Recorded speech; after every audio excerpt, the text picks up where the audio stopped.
para conversar entonces frente a la desmilitarización de la sociedad desde la perspectiva de las mujeres y cómo se podría posicionar estas propuestas en los distintos escenarios de la movilización social. Quiero invitar a la mesa a Adriana Benjumea, directora de la Corporación Humanas. Buenos días. Como les dice la compañera, mi nombre es Adriana Benjumea, yo soy abogada, directora de la Corporación Humanas. Hace mucho tiempo, con unos colegas que están aquí, o sea que ya no tan jóvenes como yo, conformamos el primer colectivo de objeción de conciencia en Medellín. Yo no voy a hablar cómo lo hicimos y de cómo salimos a movilizarnos y de cómo se movilizan las mujeres. Creo que la MANE, creo que los movimientos juveniles y estudiantiles tienen mucha más experiencia en ese tema.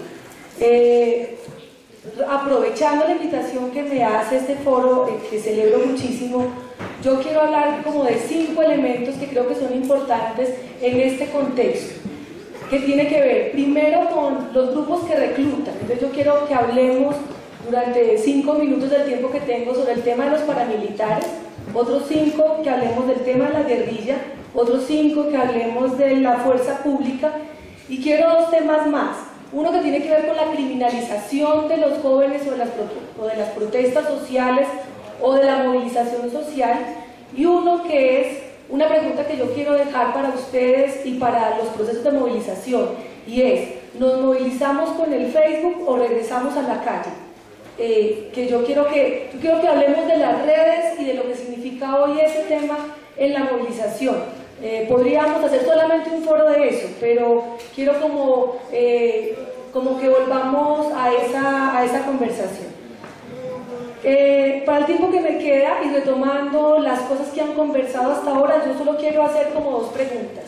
Cuando uno habla de movilización social, pues uno habla de más gente, y no solamente de más gente con la causa mía, sino de más gente con la causa de otros, ¿sí? Entonces uno puede hacer parte de un proceso distrital o simplemente puede que le asesoren la necesidad de su propia libreta militar, ¿sí? Y eso es posible. Lo puede asesorar el foro distrital, los colegas, los compañeros del colectivo, de objeción de conciencia, lo podemos asesorar en mi oficina. O sea, si lo que necesitamos es arreglar mi propio problema en la libreta militar, la Defensoría también lo puede acompañar, ¿sí? Eso es una opción. Pero si pensamos en que hay un movimiento en ese tema, creo que las acciones son distintas, ¿sí? Que las acciones tienen que ver con la discusión colectiva y la apuesta colectiva por transformar eso, ¿sí? Eso lo dejo de punto de partida para esta conversación. Y hay uno segundo que tiene que ver, que yo sé que ustedes lo han tratado, y creo que las preguntas que hizo Diego ahora y lo que han dicho algunos y algunas de las colegas que me han precedido es: el letrero dice, somos la generación de la paz. ¿Estamos interesados en objetar al servicio militar obligatorio? O la pregunta que siempre nos hacen en estos temas, ¿o es una objeción a la guerra? ¿Sí? Porque por eso en este caso vamos a hablar de lo que significa el reclutamiento de 3 grupos armados. Dejo ahí como esos puntos de partida, porque mi conversación, o sea, lo jurídico, lo que tiene que ver con arreglar la libreta militar, a pesar de que mi tesis de pregrado fue de cómo ni siquiera se necesitaban todas las leyes que tenemos para ese tema, sino que solamente con la Constitución colombiana uno tenía ese derecho. No voy a hablar de eso, esa tesis estará por allá, y si a alguien le interesa, creo que incluso hay discusiones más actuales. Pero yo quiero empezar por el tema del contexto de reclutamiento, y quiero empezar primero con los paramilitares. Ustedes saben que en el 2005, por todo lo que pasó, se dio la Ley de Justicia y Paz y hubo unos procesos de desmovilización, ¿sí? A partir del 15 de agosto de este año, o sea, en un mes y medio, empiezan a salir por pena cumplida los paramilitares que se desmovilizaron en ese momento, ¿sí? Más de 100 y pico de paramilitares. Hoy podríamos decir que Bogotá y Cundinamarca no están en las zonas para las cuales llegan esos paramilitares, estarán en las zonas para las que llegan los que salen en diciembre, ¿sí? Pero de los que salen en el 15 de agosto, salen 2 comandantes.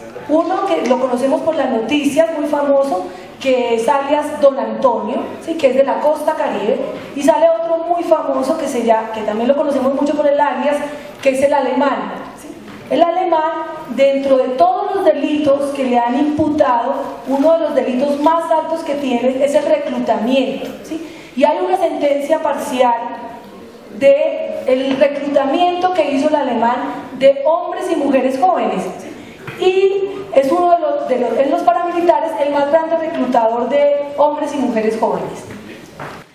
Dentro de esa sentencia que se dio el alemán dice, por ejemplo, cuál es el impacto, ¿sí?, de que hombres y mujeres jóvenes, cuál es el impacto diferenciado de que hombres y mujeres jóvenes estén reclutados, ¿sí? Entonces, claro, ahí la corte dice, no, pues es que se llevaban a las mujeres jóvenes y entonces cuando ellas tenían la menstruación pues no podían caminar tanto, ¿sí? Eso es como lo que se refiere al tema de las armas, ¿sí? Pero no refiere cómo el impacto de la militarización, no solamente en la vida de las mujeres, sino en la vida de los hombres, tuvo y tiene un impacto que genera también otras consecuencias en las relaciones sociales, por decirlo de alguna manera, ¿sí?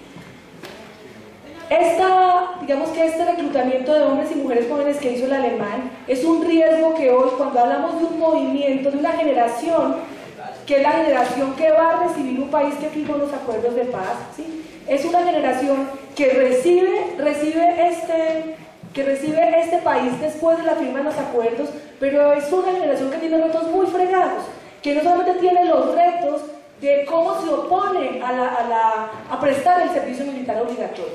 Es una generación jóvenes de hombres y mujeres que están en unos territorios donde hoy no solamente están las BACRIM, ¿sí?, cobrando las vacunas, reclutando también hombres y mujeres jóvenes para que cobren las vacunas, sino que es una generación de hombres y mujeres jóvenes que habitan en los territorios donde a partir del 15 de agosto salen los paramilitares desmovilizados, que ya han pagado su pena, o sea, se llama la pena principal, ¿sí?, por pena principal cumplida, y donde en esos territorios no están dadas las condiciones para eso que pasó no se repita, ¿sí? Y el alemán ya dijo, voy para Medellín, voy con otros 40 hombres.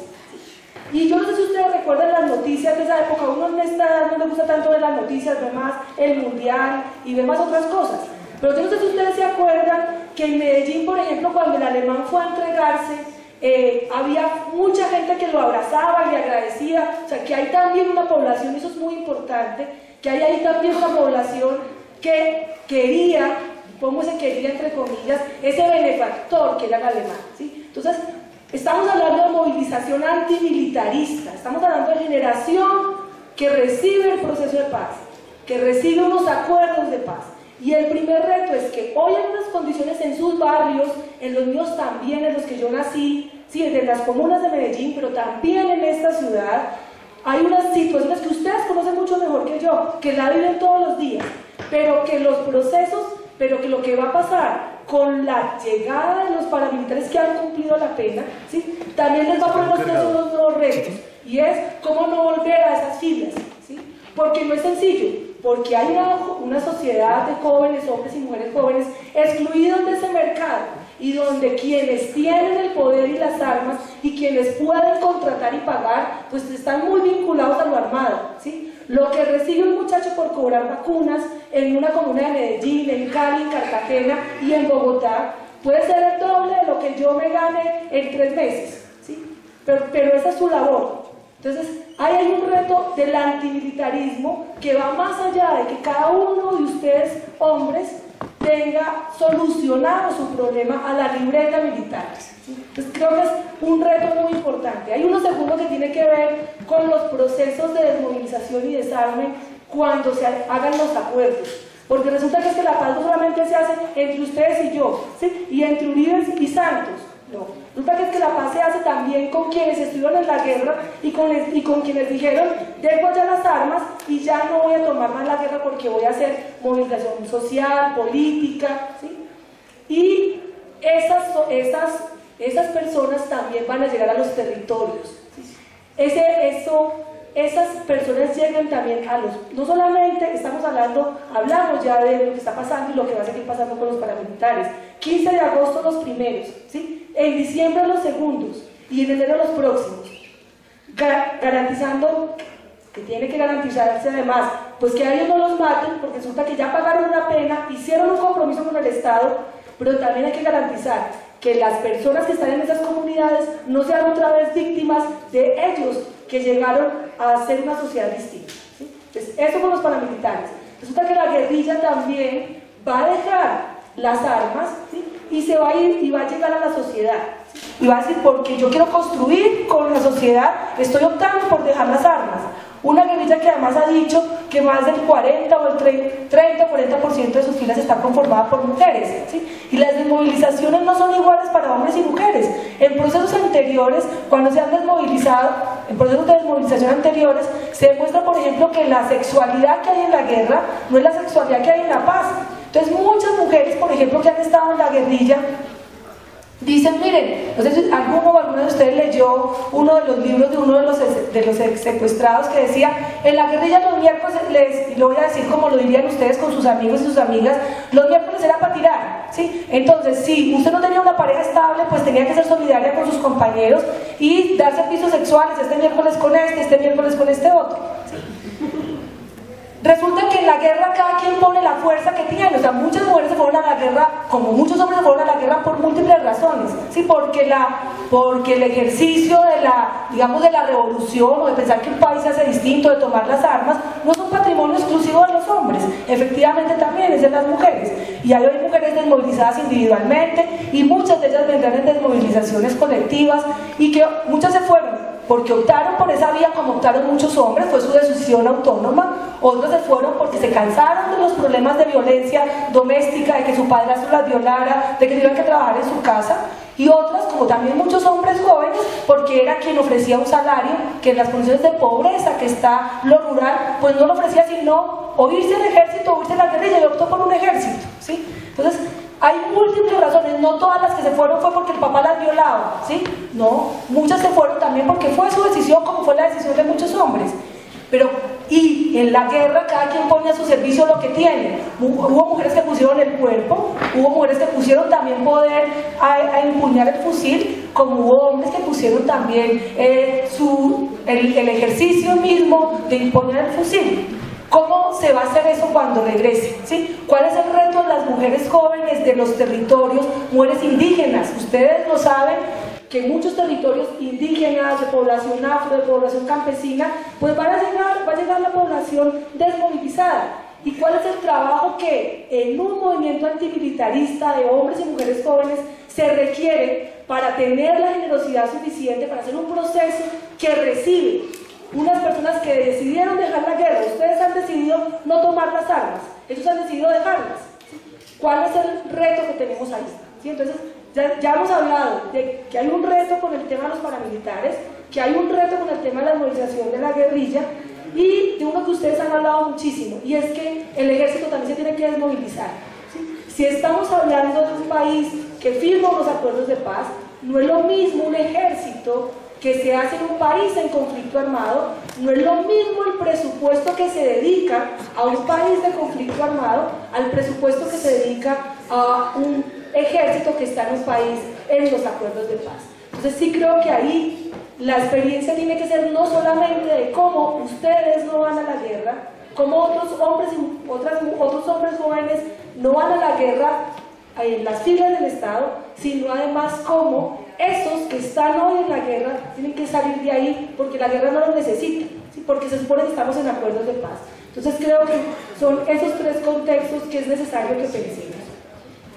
Hay un reto adicional, y es si ustedes optan porque su dificultad es meramente individual, que van a tener muchas opciones, o sea, si su problema es su libreta militar, eso es un camino, pero si ustedes optan porque efectivamente es un movimiento que aporte a la desmilitarización de esta sociedad, yo creo que hay muchas cosas que son importantes. Primero, hay una criminalización, una persecución de los movimientos sociales. La MANE lo puede contar, todos los movimientos estudiantiles lo pueden contar, el equipo de Alirio, que ha sido de los grupos, Alirio, que ha sido defensor de derechos humanos, que lo han chuzado, que lo chuzaron en todo el escándalo que ha tenido este país, lo puede contar. O sea, todas las personas que no se meten en la línea del sistema, pues son sospechosos, ¿sí? Y son sospechosos. Entonces creo que una movilización que además convoca, porque no nos criminalicen, porque los hombres y mujeres jóvenes que estamos aquí o que vienen de los barrios o que no se visten como se viste la gente que pasa, que solamente va al parque de la 93, pues tiene que ser claro que no nos pueden perseguir, ¿sí? Y creo que tenemos un contexto, uno en otro momento diría, es un contexto desfavorable, ¿sí? Y otros dicen, no, pues ustedes la tienen más fácil, a nosotros nos tocó cuando decir que no se iba al servicio militar obligatorio era decir que se era guerrillero, ¿sí? Hoy uno diría, bueno, cuando el presidente Santos está diciendo ya no va a haber servicio militar obligatorio y solamente vaya el que quiera, pues no crean que la criminalización de los hombres y mujeres jóvenes se ha terminado, ¿sí? Creo que hay un reto muy importante y creo que hay que movilizarse también para eso, para tener el derecho a movilizarse. Creo que es también uno de los puntos de los que tendríamos que pensarlo en lógica de medios. Y finalmente, quiero invitarlas, si estamos en lógica de movilización y una sociedad de hombres y mujeres jóvenes que reciben unos acuerdos de paz, hay un viejito que era muy querido por los jóvenes de antes, que era Ernesto Sábato, y él escribió un libro que se llama Antes del Fin. Esa era como nuestra Biblia, ¿sí? Como nuestra calle 13 de hace 15 o 20 años, porque era o seguir a Silvio y a Pablo porque no teníamos otros referentes, o buscarnos los libritos, ¿sí? Yo creo que hoy podemos entre Choquitown y calle 13 como renovar esos discursos, pero Ernesto Sábato, que escribió un libro que se llama Antes del Fin, y una cosa que se llama El Pacto entre Derrotados, ¿sí? Y él, que está muy viejito, le dice a los jóvenes que él cree en ellos. Es una cosa que es muy difícil de encontrar en este contexto y que nosotros, defensores y defensoras de derechos humanos, siempre estamos diciendo, no, y esta juventud, ¿qué es lo que va a hacer? Pero Ernesto Sábato, que estaba muy viejito, cuando escribió este libro decía, yo creo en ustedes, ¿sí? Esto es un pacto entre derrotados porque esta sociedad a ustedes no les dejó nada, ¿sí? Les dejó una sociedad de consumo donde usted es sujeta del consumo, ¿sí? Optar hoy por desmilitarizar tiene unos retos incluso jodidos en el consumo que nos impone este modelo, ¿sí? Porque antes uno podría decir, bueno, yo, hombre joven, puedo tener un lugar entre las mujeres jóvenes, y las mujeres jóvenes decían lo mismo. A uno le gustaba el que bailaba bien, el que cantaba bonito, el que tocaba guitarra, ¿sí? El que era buen conversador. Ahora, en estas lógicas de la guerra, también los hombres y mujeres jóvenes optamos por otros modelos. Son modelos que tenemos que desmontar, o sea, se llama deserotizar la guerra. Que yo pueda desmontar el poder que me da el arma, ¿sí? Y que yo, mujer joven, pueda desmontar ese chico que es el que trabaja con el pagadiario, ¿sí? Porque es el que tiene la plata. Cuando podamos deserotizar eso que es la violencia, ese dinero que da la violencia, podemos estar en una construcción de otra sociedad, ¿sí? Porque efectivamente estamos excluidos y excluidas, y como estamos ahí, pues es muy fácil decirle, es que usted no tiene que estar pensando en esos tenis, es que usted no tiene que estar pensando en esta nevera para su mamá, ¿sí? Pero pues porque uno la tiene, pero cuando estamos en esos territorios, cuando hay que pagar los servicios, pues la guerra se vuelve muy seductora, ¿sí? El arma se vuelve muy seductora, hacer una vuelta, ¿sí? Echarle pistazo a uno que viene y te da la razón, ser el carrito, eso se vuelve muy seductor. Creo que eso es un reto muy fuerte en esta sociedad, y creo que este pacto entre derrotados que llama Ernesto Sábato, que dice, mire, esto hay que hacerlo ahorita, ¿sí? Y lo tenemos que hacer nosotros y nosotras, porque si no, esta sociedad de consumo, esta de una generación más nueva como la de ustedes, esto que dice Vargas Llosa, esta sociedad del espectáculo, ¿sí? Esto poder venir aquí con los mejores tenis, poder venir aquí con el mejor celular, creo que nos va a fregar. Y es una responsabilidad muy tenaz, porque no lo hicimos nosotros no pudimos hacer ese cambio, y ahora decimos a los jóvenes, les tocó a ustedes, ¿sí? Pero eso es lo que hay. Eso es lo que tenemos, esa es la invitación, porque si no, la movilización de lo que estamos hablando, o sea, uno no viene a estas cosas con este frío tan berraco, en este salón que hace más frío que allá afuera, ¿sí? Para quedarse aquí y saber mucho, o ver cómo habla esa, que se le sale lo paisa cuando habla tan rápido. No, uno escucha estas cosas para hacer cosas, porque si no, no sirve de nada, o sea, si no, es mejor ver el partido. Pero o nos movilizamos realmente porque esta sociedad necesita. Ustedes saben que esta ciudad y quizás este país se paró con el movimiento estudiantil con los movimientos estudiantiles en el tema de la educación. Yo creo que, y América Latina también, ¿sí? El tema de los indignados también. O sea, yo creo que esto tiene que ser la muestra de que la calle, y con esto termino, de que la calle tiene que volver a ser hoy una opción, ¿sí? Que yo no puedo ir en un taxi y el taxista y yo decir, pues madre, otra marcha, ¿sí? Otro paro aquí, qué pereza, y seguimos en la misma, ¿sí? Yo creo que cuando ustedes han escuchado que decir like en el Facebook no salva vidas, ¿sí? Y uno queda muy bien mandando mensajes y que estoy pensando, llueve y Santos dice tal cosa, y sí, eso puede ser. Yo creo que las redes sociales han hecho cosas muy interesantes, pero también invito a que pensemos que recuperemos los otros espacios también, los espacios de conversación aquí, los espacios de la calle, los foros de la calle. Creo que nos falta mucha calle, creo que los que fuimos niños y niñas pobres del barrio, llevados del berraco, que en la casa no cabíamos todos y teníamos que madrugar para la calle, tenemos una valoración de la calle que hoy por el Facebook, el computador, estar diciendo like, montando la foto, haciéndome así ahorita en el Parque Nacional para poner dónde estoy, creo que eso, pongamos esa foto así y mandemos un mensaje de en contra de la guerra, y creo que podemos empezar a pensar en eso, de lo que significa hoy un movimiento antimilitarista que convoque a esta ciudad y a este país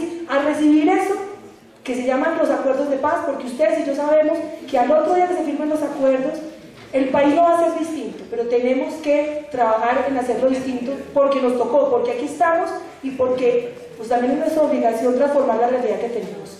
Gracias.